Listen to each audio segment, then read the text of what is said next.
ఈ వీడియో ఎంతగానో నన్ను కలవరపరిచింది. నిజమే కదా, మనం బయటకు వెళ్తే సేఫ్గా వస్తామో రాము అని ప్రతి ఒక్కరికి డౌట్ ఉంటుంది. ఇలాంటి యాక్సిడెంట్స్, చాలా భయంకరమైన యాక్సిడెంట్స్ నేటి సమాజంలో జరుగుతూనే ఉన్నవి. సో చాలామంది అనుకుంటారు, నెక్స్ట్ మంత్ నుండి స్టార్ట్ చేస్తాను నేను బైబిల్ చదవడం, నెక్స్ట్ మంత్ నుండి స్టార్ట్ చేస్తాను నేను ప్రేయర్ చేసుకోవడం, నెక్స్ట్ మంత్ నుండి నేను రక్షింపబడతాను, అప్పటి నుండి కరెక్ట్గా ఈ మంత్ అంతా నా ఇష్టమైన ఎంజాయ్మెంట్ చేసి నెక్స్ట్ మంత్ నుండి నేను మొత్తము దేవునికి ఇష్టంగా చేస్తాను. ఒకవేళ దేవుని రాకడా ఇప్పుడే వస్తే ఎక్కడికి వెళ్తావు? రేపు ఎగ్జామ్ అనగా ఈ నైట్ కూర్చొని మొత్తం చదువుతా ఉంటే పాస్ అవుతామా?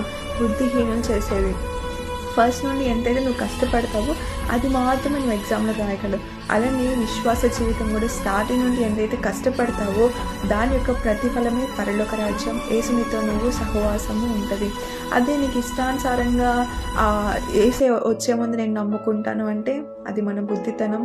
బుద్ధి లేని కన్యకుల వలె నువ్వు అటువంటి స్థితిలో ఉన్నావని ఆలోచించాలి మిత్రమా.